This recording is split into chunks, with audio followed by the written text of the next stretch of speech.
Hello everyone, कैसे हैं आप सब। मैं कोमल और चलिए आज बात करते हैं how to connect to our authentic self. क्योंकि आप समझ चुके होंगे अभी तक कि ऑथेंटिक सेल्फ में होना बहुत बहुत बहुत ज़रूरी है। क्योंकि जितना ज़्यादा आप अपने ऑथेंटिक सेल्फ में होंगे, आप अपने लाइफ पर्पस से कनेक्ट होंगे, उससे अलाइन होंगे और अपनी ज़िंदगी में ना ऑथेंटिक लोगों को अट्रैक्ट करेंगे, जिनके साथ आपको कुछ और बन के रहने की ज़रूरत है नहीं।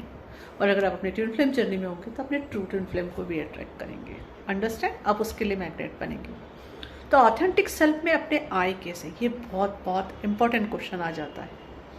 अपने ऑथेंटिक सेल्फ में आने के लिए आपको सबसे पहले ज़रूरी होता है कि अपने आप को, अपने हर पहलू को पूरी तरह से स्वीकार करना चालू करें। ओके, क्योंकि जितना ज़्यादा, देखिए लाइफ है, लाइफ लॉन्ग जर्नी है, तो ये प्रोसेस है, ये चलता रहेगा। ओके, और अपने ट्रू ट्विन फ्लेम के साथ आपको अलाइन होके हार्मोनी में आने के लिए ऐसा कोई रूल नहीं कि आप पूरी तरह से हील हो जाओगे तभी आओगे, ऐसा कुछ नहीं है। ठीक है, तो अगर ये कंसेप्ट है तो इसको भी निकाल दीजिए। अब मैं बात करती हूँ अपने ऑथेंटिक सेल्फ में आने के लिए।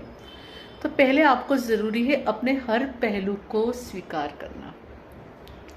कई बार हम क्या करते हैं कि रिजेक्ट कर देते हैं, अपने आप को ही रिजेक्ट कर देते हैं।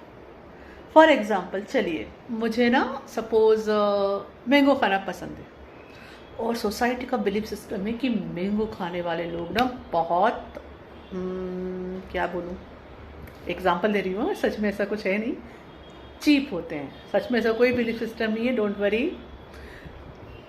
तो क्या होगा, हो सकता है मैं सोचूं अरे नहीं, मैंने अगर सबके सामने मैंगो खाया तो मुझे चीप कैटेगरी में डाल दिया जाएगा, मुझे मैंगो नहीं खाना। तो मैं क्या करूँगी, I will reject my self. मैं तो ऑरेंज खाती हूँ, मुझे ऑरेंज फ्रूट बहुत पसंद है, क्योंकि सोसाइटी में ये मान्यता है ऑरेंज खाने वाले लोग बहुत ही स्पिरिचुअल होते हैं, रिच होते हैं। ठीक है, अंडरस्टैंड नाउ। तो ये चीज़ हम अपने साथ करते हैं, हम अपने आप को जस्ट रिजेक्ट करते हैं सोसाइटी में फिट होने के लिए या एक सर्कल में फिट होने के लिए। तो क्या होता है इससे क्या होता है, जब आप अपने आप को रिजेक्ट कर रहे हो तो वही रिजेक्शन आपको बाहर से मिलता है। क्योंकि ये पूरी दुनिया मिरर है, हमारा रिफ्लेक्शन है, हमारा जो हमारे अंदर है वही हमारे बाहर है। तो अपने ऑथेंटिक सेल्फ में आने के लिए अपने आप को पूरी तरह से स्वीकार करना चालू करो। आपके अंदर जो भी डिज़ायर है अच्छी से अच्छी स्वीकार करो। वो है गंदी से गंदी, गंदी से कुछ होता नहीं है, लेकिन अगर आप मानते हैं कि कोई डिज़ायर आपकी है वो गंदी है तो उसको भी स्वीकार करो कि आपके अंदर वो भी डिज़ायर है। क्योंकि जब तक अवेयरनेस नहीं आएगी ना, वहाँ पे उन सभी डार्क एरिया में आप लाइट कैसे लाओगे। जैसे अवेयरनेस आती है, ये मेरा हमेशा से मानना है, जैसे अवेयरनेस आती है हीलिंग शुरू हो जाती है। और हीलिंग मतलब releasing those energies, patterns and cycle which is not serving you, serving me, serving us. और उसका बहुत सुंदर इम्पैक्ट कलेक्टिव पर भी होता है। ओके, तो इसके लिए ज़रूरी है अवेयरनेस आना। तो अगर आपकी ज़िंदगी में कुछ लोग हैं और जो आपको बार बार ट्रिगर कर रहे हैं, आपको बार बार कंप्लेन आ रही है उनको लेके, तो फिर आपको अपने अंदर वो देखने की ज़रूरत है कि आपका वह सेल्फ कहाँ है जिसको आप बार बार रिजेक्ट कर रहे हो, बार बार परेशान कर रहे हो, आप उसे स्वीकार करने को ही तैयार नहीं हो। तो ये पूरी दुनिया उसको मिरर कर रही है कि जाओ उससे कनेक्ट हो, जाओ उससे कनेक्ट हो। And trust the process. जब आप उससे कनेक्ट करोगे, उसको प्यार दोगे, वहाँ पे जब भगवान की रोशनी को आने दोगे ना, तो वह सेल्फ मेल्ट होके आपके अंदर आ जाएगा और वह चीज़ आपको बाहर से मिरर होना बंद हो जाएगी। और फिर अगर वो उस एनर्जी के साथ कोई आएगा ना, तो यू कैन पुट हल्दी बॉन्डेस, no not interested. Okay, otherwise आप क्या करोगे, ट्रिगर होते रहोगे अंदर से। हाँ फिर से ये हुआ, फिर से ये हुआ। अरे फिर से हुआ है तो किस लिए हो रहा है, क्योंकि आपने अंदर आपने वो एनर्जी को रिलीज नहीं किया है, हील नहीं किया है।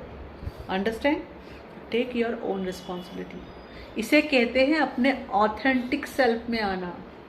ऑथेंटिक सेल्फ में आने का क्या मतलब होता है कि अपने आप को पूरी तरह स्वीकार की एक्चुअलिटी में जैसे हो वैसे रहना।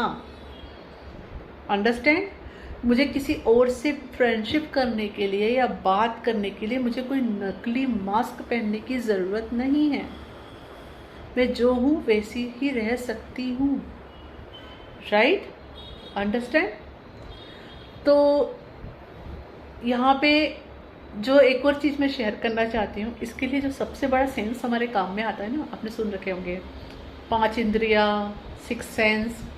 जो सबसे इम्पॉर्टेंट सेंस है यहाँ पे, जो आपको अपनी ऑथेंटिक सेल्फ में आने के लिए हेल्प करेगा और हेल्दी बाउंड्रीज रखने के लिए हेल्प करेगा, वो है कॉमन सेंस। यस यस, मैंने ये चीज़ बहुत देर से सीखी, लाइफ के 38-39 ईयर्स जाने के बाद सीखी है।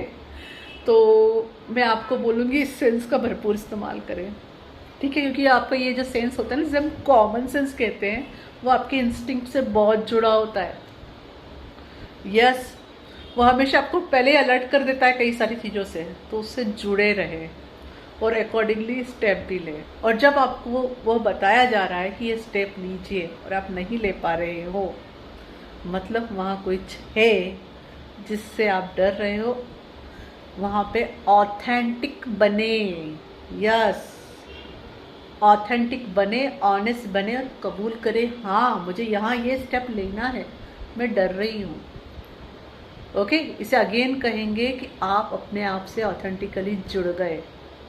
तो अपनी हर पहलू को जितना आप ऑनेस्टली जुड़ने लगोगे ना, इसे कहेंगे आप अपने ऑथेंटिक सेल्फ में आ गए हो।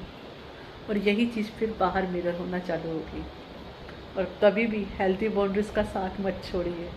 जितना आप स्पिरिचुअलिटी पे चलोगे, उतनी ज़्यादा अच्छे से हेल्थी बाउंड्रीज बनना ज़रूर सीखोगे प्रैक्टिकल लाइफ में। क्योंकि स्पिरिचुअलिटी थ्योरी नहीं है, it is not based on theory. कई लोग कहते हैं ना स्पिरिचुअल हो, अच्छा हमें ना बस ओम करते नहीं बैठना है, या हमको बस शांत नहीं हो जाना है, हमें एनर्जेटिक रहना है। स्पिरिचुअलिटी आपको एनर्जी की तरफ ले जाती है। ओके, और आपको अपने पर्पस से जोड़ती है, अपने लाइफ पर्पस से जोड़ती है। एंड इसके बहुत सारे इम्पैक्ट होते हैं पॉजिटिवली। तो इसको हमेशा ध्यान रखो कि स्पिरिचुअलिटी प्रैक्टिकल थिंग है। Okay, it is not a theory at all. तो आई होप ये इन्फॉर्मेशन आपके काम आएगी प्रैक्टिकली लाइफ में चेंजेस लाने के लिए। Thank you.